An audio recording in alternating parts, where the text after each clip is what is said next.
आपला पहिला शेड्यूल होता आयुक्त महानगरपालिका यांनी निवडणूक कार्यक्रमाची सूचना शासन राजपत्र व किमान 2 स्थानिक वृत्तपत्रात प्रसिद्ध करण्याची तारीख त्याच्या 18 डिसेंबर होती, गुरुवार.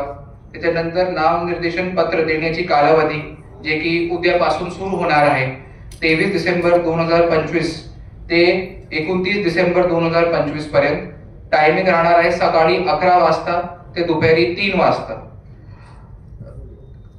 गुरुवार दिनांक 25 डिसेंबर 2025 व रविवार दिनांक 28 डिसेंबर 2025 रोजी नामनिर्देशन पत्र देण्यात येणार नाही, ते सुट्टी असणार. वरील नामनिर्देशन पत्रे स्वीकारण्याची कालावधी 23 डिसेंबर 2025 ते 30 डिसेंबर 2025 सकाळी 11 ते दुपारी 3 वाजता, सेम टाइमिंग.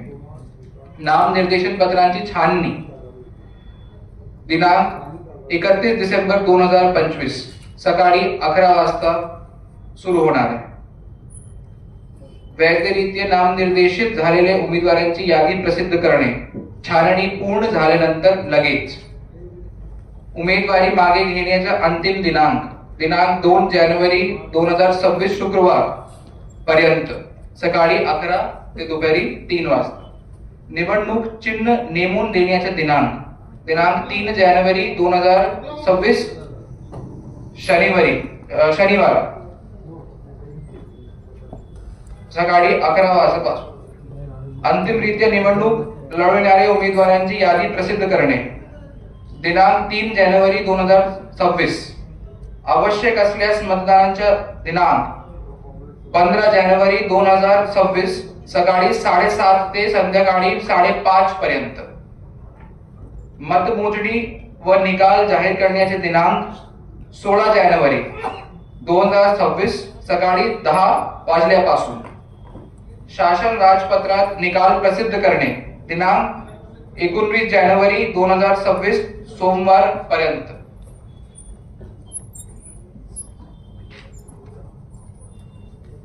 आज आपल्या सोबत इथे रिटर्निंग ऑफिसर निवडणूक निर्णय अधिकारी सुद्धा उपस्थित आहेत. मी एकदा त्यांचे नाव घेतो आणि त्यांना नेमून दिलेले प्रभागचा पण मी उल्लेख करणार आहे. RO1 आहे शशिकांत गायकवाड, जे उपजिल्हाधिकारी रोहियो ठाणे म्हणून कार्यरत आहेत. त्यांना नेमून दिलेले प्रभाग आहेत 3, 4 आणि 10.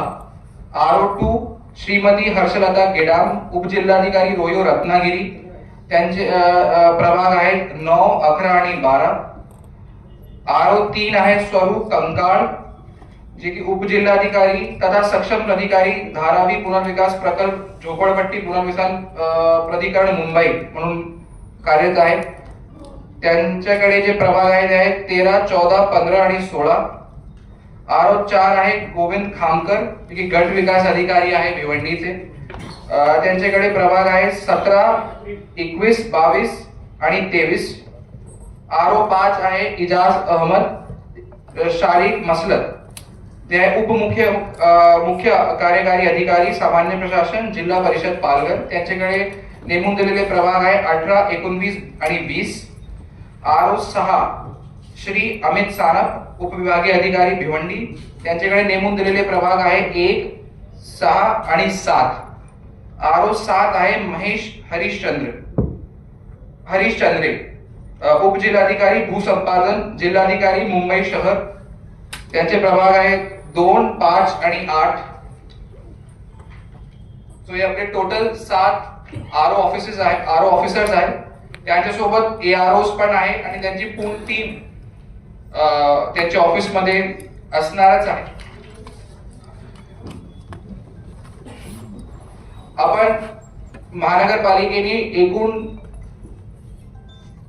4,590 लोकांचे मनुष्यबळाचे नियोजन केलेलं आहे आणि आपण 20% मनुष्यबळ राखीव सुद्धा ठेवणार आहोत.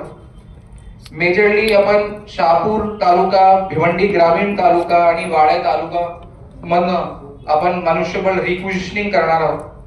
हे सगळे स्टाफ मेजरली PRO म्हणून, PO1, PO2, PO3 शिपाई म्हणून आणि झोनल ऑफिसर म्हणून आपण वापरणार आहोत. आदर्श आचार संहिताचे प्रमुख ॲडिशनल म्युनिसिपल कमिशनर 1 विठ्ठल टाके आहेत. आपण एमसीसी साठी त्याच्यामध्ये FST फ्लाइंग स्क्वॉड टीम ज्याला आपण म्हणतो आचारसंहिता भरारी पथक, ते टोटल 6 पथक असणार आहे. VVT म्हणजे व्हिडिओ व्ह्यूइंग टीम, त्याचे 6 पथक असणार आहे. स्थिर सर्वेक्षण पथक SST ज्याला आपण म्हणतो त्याचे टोटल 7 आहे संख्या. व्हिडिओ सर्वेलन्स टीम त्याची संख्या 5 आहे. आणि मतदान जनजागृती पथक टोटल 5 असणार आहे. बेसिकली जे स्वीपची कारवाई करणार. आपण बघितलं असेल, आपण महानगरपालिकेची जी मुख्य इमारत आहे खाली ग्राउंड फ्लोअरवर आपण एक खिडकी योजनेचे पण नियोजन केलेलं आहे, जिथे आपण फक्त परवानगी करिता आपण सगळे वन विंडो सिस्टम ऑपरेशनलाइज केलेलं आहे. त्याच्यासाठी जे नोडल ऑफिसर आहे त्यांचे नाव आहे श्री बालकृष्ण क्षीरसागर, उपायुक्त परवाना. तिथे आपले वेगवेगळे डिपार्टमेंटचे टॉरेंट, पोलीस डिपार्टमेंट, PWD आणि प्रभाग लेवल चे जे कर्मचारी आहेत ते तिथे उपस्थित राहणार आहे.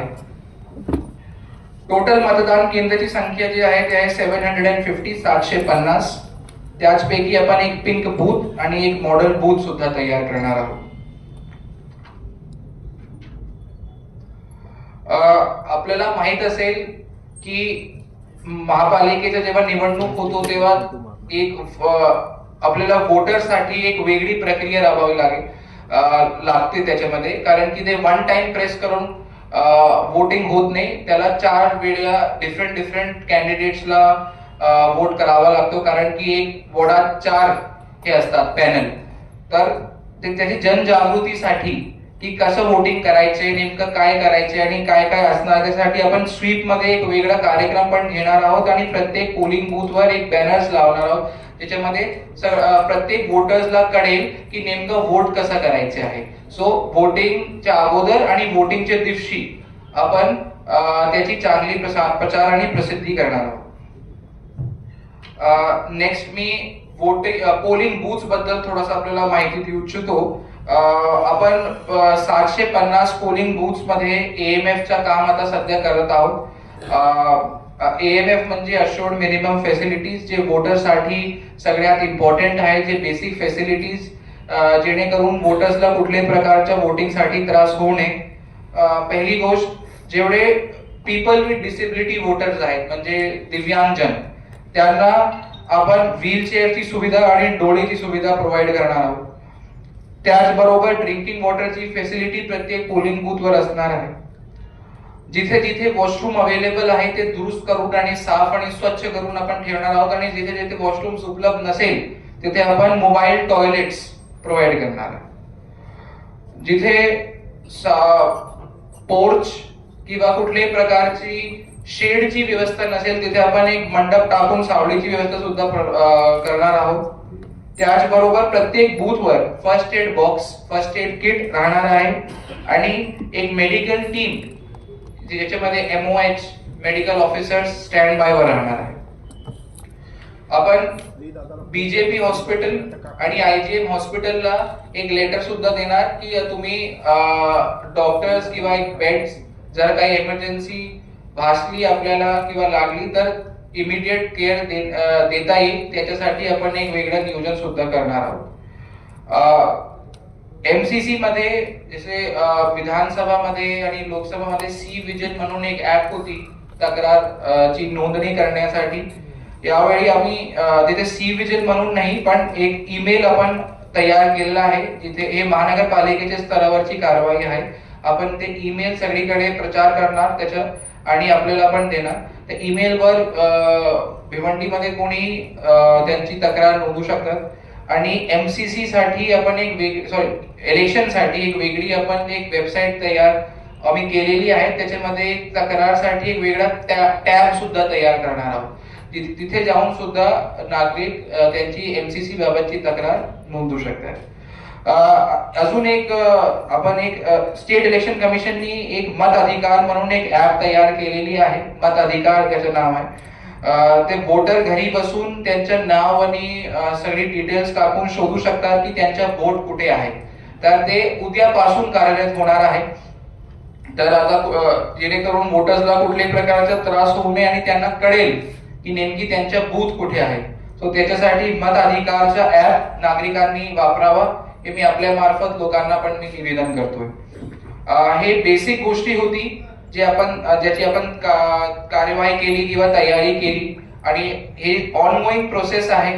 उद्यापासून तर नॉमिनेशन सुरू होत आहे, पण बरं आपल्या आरओ ऑफिसेस असो किंवा बाकीचे पथक आपले सगळे व्यवस्थित झालेले आहेत आणि महानगरपालिका पूर्णपणे सज्ज आहे इलेक्शन घेण्यासाठी.